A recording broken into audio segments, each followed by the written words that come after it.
Welcome to Meg Talks, the Move with Meg podcast. I'm Megan Kerrigan, and I will be sharing ideas on how you can become a more consistent and confident dancer that understands your body and mind.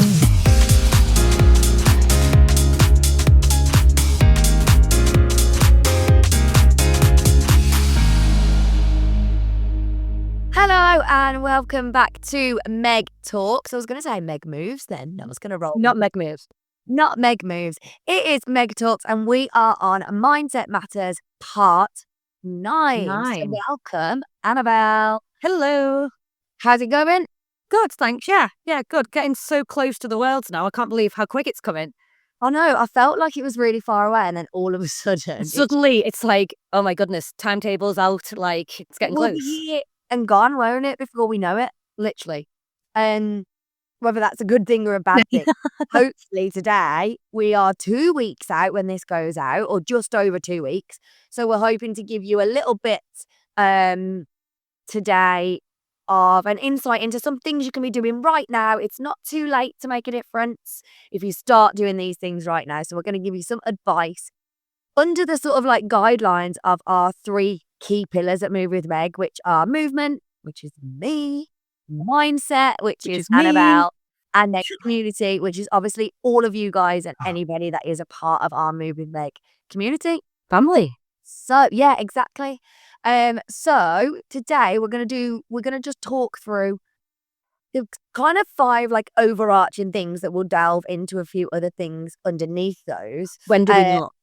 That you should be doing. What did you say? When do we not delve into extra things? I know, we're diving into lots and divulging and going off on a tangent as usual, but all useful, hopefully. But all these things we believe are going to help you bring out your best, strong, most confident performance at the World Championships, whether that be CLRG, on Kogel, WIDA, CRN, wherever you are performing. And this is great to, even if it's not 2 weeks out from your event right now, listen to this and then pop a little note in your calendar or a note in your diary somewhere to re-listen to it when you're 2 weeks out from yours. Or any other competition, give yourself a little note to re-listen to it 2 weeks before Irish Nationals or 2 weeks before your qualifyings. Anyway, already deviating from the plan. So, here we go. Number 1. Stick to your structured, smart training. So this is all me, mainly, movement side of things. So 2 weeks out, what we should be doing is refining what we're doing. We shouldn't be overdoing it. We don't want to be now doing loads and loads of fulls, doing overtraining, and no dancing teachers can't help themselves because they're feeling the nerves and the excitement too. Yeah. We've been there. I think some of them go into panic mode almost and try and add extra things in. So we don't want you guys doing the same thing. Yeah. And sometimes you can't help it. So if dancing teachers are making you do loads of fulls, or if they are really pushing it and adding extra classes, that's all right. Go along with it. Do as you're told. We're not telling you to Absolutely not. Definitely not. Hands are up here like I'm about to be shot. I don't. Not telling you to not do what your teachers tell you. But I do think it's really, really important at this point for you to be your best on your competition day to start pulling back a little. Yeah, because you don't want, like, you have to do extra because your teachers do it and then you're also doing extra at home. Then it's like extra. So it's definitely too much. Yeah. And if you feel it ramping up at dance class, you can maybe pull back what you are doing at home. And it doesn't mean don't do anything. No. It just means adapt what you are doing. So focus on the quality over the quantity. So do 1 good full dance rather than 3 full dances to get the stamina. Or focus on your stretch and your flexibility and your mobility rather than doing more dancing at home and impacting the body. Yeah. So it's more about like reducing that training and that intensity to avoid burnout while keeping sort of sharp and on top of things. Yeah, exactly. And reducing the impact on your joints as well and things. Because we don't want any last minute injuries either. So and the other thing when it comes to burnout, and we've spoke about this before, when your stress levels, which is your cortisol as a hormone in your body, are high, your immune system cannot also be high. So couple of weeks out, if we don't start reducing that cortisol level, that stress level, that panic, those nerves, we don't start bringing that down by giving ourselves more rest, by giving ourselves nutritious food and all those things, then we can't keep our immune system high. And that means rundown, burnout, colds, flus, all the things. And Meg is the expert at this because this was you definitely 2 years ago. And you are much better than you used to be. I am much better, but yeah, I mean, it's still a constant battle. It is a constant battle, but we're working on it. Because I hate to stop and sit still. But anyway, we are going in the right direction with that. So yeah. And I think as well in this period, thinking about the movement side of things, it's really important to start prioritizing recovery. So listen to your body and give it what it wants. If it needs more sleep, try and give it more sleep. It might be that you end up having a nap when you get in from school and you never normally do that. You're allowed right now. It's 2 weeks out or just over that 2 weeks. Give your body what it wants. We are very intuitive, and a lot of times we push down that intuition. Our body will tell us what we want. So if your dancer, and this comes to parents as well, if your dancer seems extra tired, encourage them to go and have a nap. Why don't you just lie down there, have a half an hour sleep? Encourage that. Encourage more sleep. Encourage better nutrition. If they need more food because they're doing a little bit more and dance class is a little bit more stressful, give them more food, but try to make it more nutritional. The energy is going to be being swamped. So you need to keep more better food. And we do have that, and I touch upon it in a little later. But we do have that episode from, I was just going to say that, from Kira Murta, who is a dance mom, but also a nutritionist and a pharmacist. So she knows what she's talking about. Go listen to that episode. I will pop it in the show notes. We touch upon it again in a little while, but it's a really useful one to know what you should be fueling your dancer with, and maybe even more so at this time. And then, more rest, get some baths, have some Epsom salts in there, some more yoga, some more stretching. And I suppose I wanted to talk a little bit about like how balancing all of that is so difficult. Yeah, of course it is, especially if you're still in school or for older dancers work, college, university, we do have all of them things to contend with as well. Yeah. And so it's just finding the balance that works for you. And everybody is going to be slightly different. You will know. Don't be afraid to listen to your body and tell parents, or, maybe don't tell your dance teachers, depending on who they are and how they deal with you. But I think make sure it's known how you're feeling. I'm feeling really tired. I'm feeling exhausted, or I'm feeling ready. I'm feeling energized. I want to dance. Everybody's going to be slightly different depending on where they are. And also important if you've got like multiple children dancing, they're not all going to act in the same way. Yeah, exactly. They're not all going to need the same thing. So it's a little bit harder for parents with multiple dancing siblings or children because they all need slightly different things. But it's important they're not all going to follow the same routine necessarily. Yeah. And that's hard, but that is being a parent. But that's why it's important that the dancer actually speaks up. Yes. As well, and says what they need and uses their voice.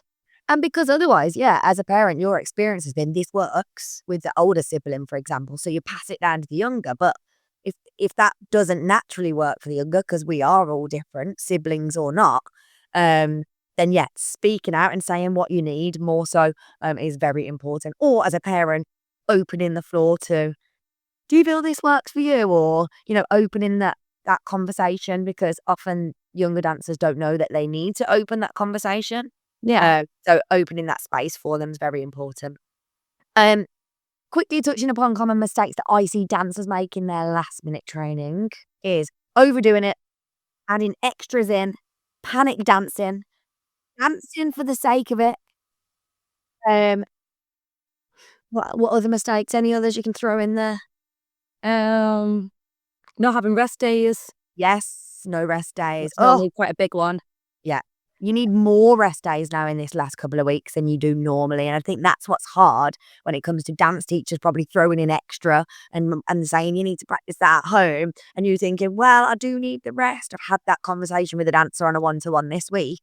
And I was like, you need to work out what's best for you, what you can get away with almost, how you can sort of like create a rest day out of somewhere else maybe that. Yeah. It's hard as well if you're in like teams as well as solos. They might have extra team classes So whereas some solo dancers might have, oh, well, we have no class on a Saturday, for example, there might Yeah. be a team class then thrown in there. And there are a lot of the American schools especially have dedicated team classes on different dance days, on Yeah. different days. So yeah, it's another one to contend with as well. Yeah. And if you are doing that, make sure you're stretching your calves, please. Because honestly, this time of year, I'm like, because dance teachers just go, right, dance again, you're in the Kaylee, on your toes, and I just see the calves getting tighter and tighter and tighter, so stretch those calves. Anyway, You should moving put that on a top, just walk around the world, on. stretch your calves. And number 2 then, strengthen your mental game. So this comes into mindset. So this is Annabelle's field. So let's talk a little bit about visualization. What could they be doing now in terms of visualization that will help on the day? Yeah, 100%. Everyone should probably know by now, I am a massive, massive advocate and fan for visualization. Something I used to do every night before I went to sleep, regardless of how far out the flesh was, but most definitely 2 weeks before. Yeah. And what's really important to do is visualize what you want, not what you don't want. For some dancers, that is more difficult than others. I know that was something I initially struggled with. Halfway through visualizing my set dance and suddenly I'd trick and I'd be like, oh, no, I don't want that. And that can sometimes happen. You have to actively, you can't just passively be like, oh yeah, I'll just think about my dance. There's a Yeah. lot more to it than that. But definitely 2 weeks beforehand, I would start visualizing from the moment you wake up and how do you want the morning to go? And what are you going to eat all the way through till like whatever the end of your day, you're going to count as the end of your day, whether that be results, whether that be after your set dance, whatever you're counting as that. But yeah, start visualizing how you want the morning to go, how you want your warm up to go, what you want to feel like side stage, not just the actual dancing part. Yeah. Because if we can convince your brain in these last 2 weeks that this is how the day's going to go and it's going to be a really fun experience and you're going to feel rested and confident and energized and excited, then if we can get that from the very beginning, just like a normal school day, if you wake up in a not great mood, often the day continues not so great. I even get dancers to picture and visualize even down to like what pajamas they might be wearing. So then when they wake up and they are in them pajamas, it's more like a trigger to the brain to be like, oh, I know how this day's going to go. I know what's coming next. I know this is going to be a good day because I've told myself for the last 2 weeks it's going to be a good day. Yeah, and I think one thing you mentioned there that you didn't dive deeper into is the feelings as well. Don't just 100%. visualize it and picture it in your head. Feel the feelings of, okay, I woke up, I had that little nervous butterfly in my belly, but I felt excited too. Then I feel it within your body because the more 100%. that, the more you are teaching your body how you want to feel on the day. Yeah. And it also helps you stay more motivated as well. As time passes, like we did this yesterday, and I always do goal setting visualization with quite a lot of my one-to-one dancers, and we did it yesterday in the world sprint goal setting. And at the end of it, it's almost 100% of people are just like, I feel so motivated and excited, and I want to put my heavy shoes on and like get to work to make that happen. Yeah. And if we can, you have to feel the feelings. It's not just like, oh, I'll picture my dance and then tick that off my list. Yes, I've visualized. It's a lot more that goes into it than that. It has to be the connection between how you feel and also thinking about things and visualizing with lots of detail as well. We don't want it to just be like, oh yeah, and then treble front click. Like, where's your kick going to go to? Is it going to have a pointed toe? Are you going to smile? Like, all them little things too. Yeah. So it's diving deeper. It's not just that basic, like, oh, I'm picturing myself walking on the stage and I'm picturing myself getting my results. It's so much more than that. And I think a lot of people do have that like unrealistic idea of what visualization is, maybe because they haven't done a guided version of it. And if you do want to go do that guided version in the world sprint, I have halved the price of it. So it is going to be £73.50 for you to buy now. You get a makeup masterclass live. Well, it's not live, but it was live. It was live. Makeup masterclass with Rachel. You get that goal setting session and that visualization goal setting with Annabelle. You get a plan your dance day with me. You get a WhatsApp dance assessment with me, and you get access to the Gold Club for 12 weeks. And you get a fresh prep. You get the soap. There's other things as well. All right, £73.50. If you want to do it, I'll pop the link in the show notes. That is half price. all right, because we're 2 weeks out and I want to help you. Anyway, Let us help you. also, this links to the next thing that I was going to say, which is meditations we have in the Gold Club, which you get access to with that too. We've got a recovery meditation, which is great for this period, for chilling you out before bed, for getting you into that zone that you're ready for sleep. We've got an affirmations meditation, which is great for getting that mind ready, making you feel positive, making you feel energized, making you feel proud of yourself already before you step on stage. And there's a fresh day focus meditation, which you can use before your first round, between rounds, after your set dance. Like you can use it throughout the day. It really, really works. Yeah. So, And so go on, say.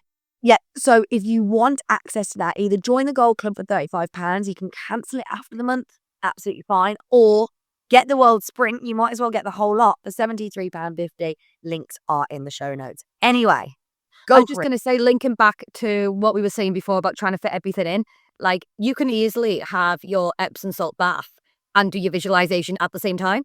There's them 2 points, or Yeah. listen to one of the meditations at the Yes. same time. There's them 2 points already linked together. Yeah. And the rest that we were talking to in point one for your movement side of things, you can be doing while you're listening to a recovery meditation, which is work exactly. mindset at the same time as resting your body. Because So we there's know, yeah, like, there's time so is many things limited. and sort of stack together. Final kind of section on this then that I think is definitely your bag, Annabelle, is what can dancers be doing now to start managing and handling their nerves? Because nerves are a real thing. We don't want to get rid of them. They are real. They are going to happen. What can dancers be doing from today that are going to help them handle those nerves on the big day? Yeah. Other than what we've already said. Yeah, I definitely find that as time gets closer, we've said it before, you've said it already, as dance time should go like this, minds at work should go like that. Definitely that's, the 2 weeks before is when our mind starts to play tricks on us, not helpful tricks. And that's when we start saying things like the what ifs of, am I prepared enough? Like, what if I'm not ready? What if, I don't dance well on the day? And all them little questions pop into our heads. So what I like to do is try and keep dancers focused on one day at a time, because we can only, do so many things in a day, as we've already said. And what you need to be doing is prepare yourself to physically, mentally, and emotionally be ready to perform on the big day. And that's preparation start before the day happens, obviously. But if we stay focused on one day at a time, we feel more in control. We're not trying to think about everything we have to do in 2 weeks. We're just thinking about what can I do today that's going to help me in 2 weeks' time. So we often write a list of everything you have to do, all the way down from traveling to packing a suitcase. You warm up on the day, everything you have to do. Yeah. That's in your control. And then we split it into days. So there'll be like 3 or 4 things a day. And it's the dancer's job every day then is to do what's on their list for that day. Yeah. It could be hit my water goal, have a rest day, do some mobility work, go to dance class. It's a few things on each day, it'll all depend. And their job each day is to tick everything off their list. As we know, me and you write a lot of to-do lists. That feeling of taking something off the list gives you that little, oh, well done me moment, helps you stay focused on what can I do today rather than trying to think of everything so far in advance, and your brain just becomes overwhelmed. And when we become overwhelmed, everything just feels so much more heightened. Yeah. It's quite similar to something I was listening to where we can feel overwhelmed because there is so much to think about and so much to do. And I think as a parent as well, you also get that overwhelm. Have I got the dress ready? Do I need to gemstone this? Do I need to have that? Does she need a new wig? Have I got socks? Is the sock doing the back? Like all these things are in dancers' minds and in parents' minds. And I was listening to a Mel Robbins podcast and she talks about the brain dump. So like it doesn't necessarily have to become a to-do list, but if you just get it out of your brain onto the paper, it's so much easier. or onto your phone, it's gone. You're not carrying it around. Whereas if you haven't made that list and put it into the days, or you've had that brain dump as a parent potentially, then you're carrying that round and that takes energy. Yeah. And that energy is being taken away from what you should be working on that day, which if you have done this exercise, you know exactly what that is. So I love that. I love that idea. And it's really helpful if our brains are playing tricks on us of like, Am I prepared enough? Have I done enough work? Have I done everything I need to do? If you've got the physical evidence of your piece of paper with everything ticked off, Yeah. that's hard to argue with. You Yeah. wrote your list of what you need to do. You've done the things. So yes, I'm prepared. Yeah. Yeah. And here's my argument back to my brain. Yeah. And it's really, often if we haven't got the physical evidence, it can be easy to go, well, I should have done this, or I should have done that, or I should have done the other.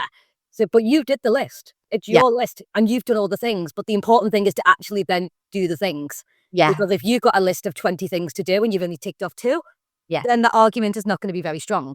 Yeah. I always use, Go on. No, go I on. was the same with the movement side of things. I get dancers to do the same. Their progress photos or how they felt at dance class or positive comments. I get them to create that evidence file so that on the night before they dance or on the day before they walk upside stage, they're literally flicking through facts and evidence that they are gonna smash it. Yeah, and you can't argue with it. I genuinely wish I had that tool when I was dancing. I Yeah. didn't. And I would have gone up side stage so much more enthusiastic and excited. And I think it would have been more relaxed, confident performance. Yeah, I think so. Yeah, rather than definitely. tension. Yeah. Sorry, what did I interrupt you on? No, I was just going to say, I always say, especially to teenage dancers, have you watched Friends, the TV program? Everyone hates me, but no. You've never watched Friends? I mean, I've seen a couple of episodes, but I didn't. There's an episode in that where Chandler and Monica are getting married and he has cold feet before the wedding. And what Ross does when he finds them is he breaks the day down into tiny sections and says, all we're going to do is go back to the hotel. And that's all we're going to think about. All we're going to do is have a shower. Having a shower's not scary. Yeah. So that's okay. We can do that. All we're going to do is put a suit on. Putting a suit on's not scary. And it's almost like breaking it down. So even we break it down into days and then on the actual dance day, break it down even smaller. All we're going to do is go and get my makeup done. Well, getting my makeup done is not scary. It's actually quite a nice treat. Mhm. I'd love to get my makeup done all the time. Yeah. All we're going to do is warm up. Well, I've warmed up a million times. I know what I'm doing. And you just break it. All I'm going to do is go and dance a hornpike. Yeah. You And just it break is it into small simple sections. as It's that. so much less overwhelming if you're in the practice room going, oh my goodness, in my set dance in 8 hours time. I've Yeah. got to remember this. Like, there's so much. And I think that again comes down to another podcast that I listened to last week, which I'm obsessed with. Like, this has changed my brain in loads of ways. It was the Rochelle Humes new podcast about ladies who launch, and it was with her life coach. Oh, yeah. And this lady, Dior, said, she was like, Rochelle said, she literally has me bringing everything back down to, is it fact or is it feeling? So Yeah. like, she said, but I'm really nervous because everybody else is better than me because I saw them all in the practice room. Okay, is that fact or feeling? Yeah, we do this in mindset quite a lot. I use the story I'm telling myself is. Okay. Is it a fact or is it a story? Yeah. The story I'm telling myself is everyone's better than me. Well, is that a fact? Yeah. No. So, and it's just the brain's way of connecting the dots between the facts. And that's all comes from your family, your values, TV programs, anything that's made you you. Everyone's stories will be different. And my biggest not regret, is teaching my boyfriend this because every now and then he will go, the story I'm telling myself is. And I'm like, yeah, I know. And he's like, you shouldn't have taught me that because he pulls me up on it as well. And it's so much more though than just dancing, like school, life, like there's so many things. Is it fact? Is it a story? And if it's a story, you can change that. You can change the story you're telling yourself. Yeah, 100%. Them girls over there are all talking about how bad I am. Well, unless you go over and ask them, you're not going to know. They could be saying, I love that girl's new dress. Yeah. They could be saying that girl's got really good fun clicks. Yeah. You've no idea. I do this walking down the street. If a car goes past, like, they might have been saying I loved my outfit today. It's going to make me walk a bit more confidently than if I imagine they've said, what's that girl wearing? It's so true. And I'm never going to know the answer. So I might as well tell myself what's going to make me feel better. And it will change so much, like you said, like that linking it to like, I'm going to walk more confidently if I thought they said they like my outfit. Like I instantly felt that within me almost like you would. Yeah. Like it gives you that little, I'm class. Yeah. So you can use it at all times. But yeah, the story I'm telling myself is one of the best questions I was ever taught, I think, on my NLP training. Really, really did stick with me, that one. It's good, yeah. And it's interesting the way she sort of twisted it in her way and you've fact and feeling, story and fact, yeah. What works for you? Yeah. I think we've given you a few options there to start handling those nerves and making your dance day the best it can be. So moving on to number 3 is, and we've kind of touched upon this in number 1 and 2, is optimizing now your recovery and sleep.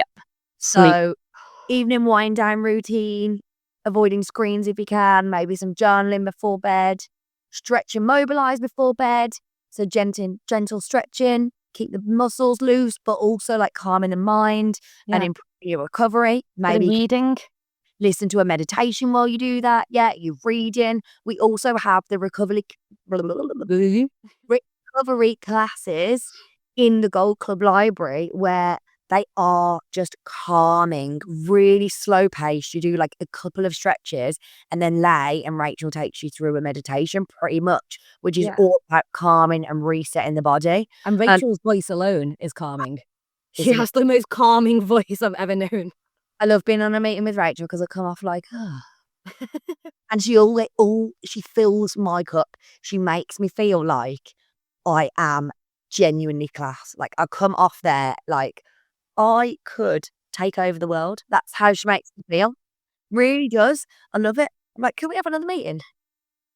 Just a mindset session and then hydration and fuel. So like I said, what you eat and drink now directly impacts your energy levels on the day. Yeah, and let's not start drinking lots of water the day of the world, because you're going to spend most of the time on the toilet and you're going to miss the world. It doesn't impact your hydration at all. It's not going to help. It's impacted from the day before. That's replenishing it on the day. And you can learn all about this. I do suggest, if you haven't listened to this episode, parents especially, go and listen to Kira's episode, the nutrition episode that we did together.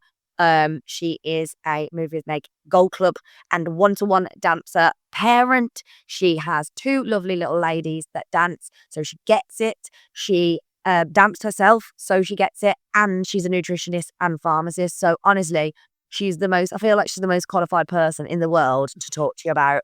Yeah, she's pretty perfect. So I'll pop again that link in the show notes. But really, these things will make a difference. Sleep, rest, recovery, fuel, hydration. Prioritize those now. Add them to your things to do each day list. Yeah. Number 4 then is leaning into your support system. So this sort of brings in the community and mindset aspect of our 3 pillars. Surrounding yourself with positivity. Now, we've spoke about this before and we come back to it all the time. Social media scrolling. Now, some of you might be energized by social media and scrolling through and seeing everybody's dance videos and their highlight reel of their life and how cool they are and how together they are and how not nervous they are and how confident they are. I mean, we all know what we put out on our own social media. So we all know that the girl that you might be on TikTok might not necessarily be most of the girl that you are. Yeah. Or the worries that you have, or the self-doubt that you might have, right? So now's the time to start reducing that down, I believe. We've spoke about it loads, haven't we, in terms of... And especially that time before bed. Like, let's eliminate that straight away as the time before bed and when you first wake up in the morning. Like, definitely 2 key times to try and reduce that. I'm not saying stop completely, because it can be inspiring, like I say, but I think it's, if you're focusing on that, you're not focusing on you. Yeah. It's about managing it. Yeah. And again, that's parents jumping in. But the other space is like engage with our Movie Med community for motivation, accountability. In the members club, we absolutely love it when dancers share their worries. That's actually wins and worries. I love when I see them share their worries, because I think, yes, you felt safe enough, number 1, to speak to us in front of everybody. Everybody has had a different experience.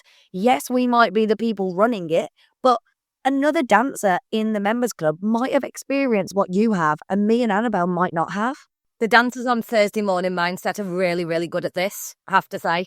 They are absolutely brilliant at, if someone puts in a comment or a worry, which happens quite a lot on Thursday Morning Mindset, the other dancers are absolutely brilliant at being there to offer advice and help and support. And, you know, it goes from dancers that are very, very experienced to dancers that aren't particularly experienced, but they all help each other. It's absolutely brilliant. Really, really lovely. And I think you will get different answers from everybody. So like if you asked your mom, she'll answer different. So if you ask your dance teacher, she'll answer different. So if you ask me, I'll answer different. Annabelle will answer different. And then somebody else that's been there and done it as well will answer different. So sharing that, talking about it, number one, whether that worry be, oh, I'm really concerned, it's my first world, I don't know what to expect, put it out there. We have created that space for that reason, and we really want you to use it because we know how much it helps. Yeah, and a problem shared is a problem halved. It always makes me feel better if I speak up about something I'm concerned or worried about. It just takes that off your shoulders. You can share it with other people, and it will definitely make you better. Yeah, feel better. 100%. And then number 5, we've kind of again touched upon this earlier on, is that preparing for your performance day. So that might be nailing down in these next few weeks. Okay, on the morning, what is my warm up? What am I going to dance through when I practice? Kind of like what Annabelle said, break down that day into tiny, tiny, tiny little steps. Pack your bag early, have that sorted. Even if you don't pack it, have the stuff laid out. Yeah. Go on. No, go on. I go through that in my plan your dance day, in the world sprint. I'm going to be going through that. I will have gone through that by the time You will have done it. So if you want the recording of that, I literally break down, like we break down the day. We go into tiny details, and dancers leave there feeling like, oh, all I gotta do is turn up and dance. And that's how you should feel, because we want to take all this stuff out your brain and put it organized in places, and parents as well, so you feel like you can turn up and just focus on the one thing you've got to do, which is dance. Yeah, and that's what kind of links in number 4 and what you've just said then about parents. What I always call people's fesh team. Like whoever's in your immediate fesh team. I invite myself into people's fesh teams all the time, whether they want me or not. I am still there. But share with your fesh team as well. Like sit down. It might be mum, for example. Would it be mum for me? And sit down together and be like, right, this is the plan of action. Does this work for you? Does this work for me? And then also plan like, if X, Y, or Z happens, this is how I'd like you to deal with it. Because sometimes dancers aren't very good. Sometimes it's sharing that. And then fesh teams don't always have the best day. And we talked about this on Mindset a few weeks ago. What were really good fesh team days? What were not so great fesh team days? And what made the difference? Yeah. And now can we work on that? Because we all want everyone's fesh team to be happy. Yeah, and having those conversations now is better than having them after the day. Yeah, or on the day. Yeah. Right, let's sort it now and organise it now. Again, organise it. Yeah, prepare. Plan it now. Yeah. Well, I feel like we've thrown a lot of information out there in a very short period of time. Yeah. So a sort of recap, final takeaways. The 5 things that we want you to be doing now are smarter training, so not overdoing it. Strengthening your mindset, those visualizations, affirmations, meditations, all of that sort of stuff, start working on now. Optimizing your recovery, that includes sleep, hydration, nutrition, mobility work, all of that sort of stuff. Lean into your community, speak to other people, let people know what you're feeling, you're struggling with. Reach into the Move and Make community, share with a dancer at home, or just fill your cup with the people that you know build you up. Yeah. And then finally, prepare like a pro. So we've got 5 key things there, and they kind of all interlink, don't they? And that's why we love them, because just like our 3 key pillars, movement, mindset, community, they all interlink. But if you put all of that together, in 2 weeks' time, you will have the best dance day ever. And hopefully we will be able to see and share some of that dance day with you. We are going to be at the Theology Worlds. We are. Exciting. It's exciting. It's in a couple of weeks now. So we're prepping and planning. We need to start packing a suitcase. Yeah. So like I say, a few things are going to be in the show notes. That nutrition episode with Kira, I'll pop a link to the Gold Club, and that World Sprint at just £73.50. It is half price right now. You do get 12 weeks of the Gold Club with that. So even if you bought it now, you can still use it after the Worlds, and it will be beneficial. So yeah, it's an absolute steal, to be fair, at that price. Yeah, so it is. If you're thinking about it, go for it. And with that, I feel like I need to go and have a lie We'll down. love and leave you. I need one of Rachel's recovery sessions myself after that in the tumble dryer. But yeah, lots of information. Do let us know your key takeaways. Send us a message. Share this podcast onto your stories so other dancers can see it. Share it with your dance school. And yeah, like, subscribe. And we will be back with another episode very soon. Bye. Have a great day. Bye. Thank you for listening to Meg Talks. Don't forget to share your favourite parts of the episode and tag us on Instagram at movewithmeg with 2 Gs. And as a special treat, head to movewithmeg.co.uk/Fesh Day Warmup to access your free video. See you next time.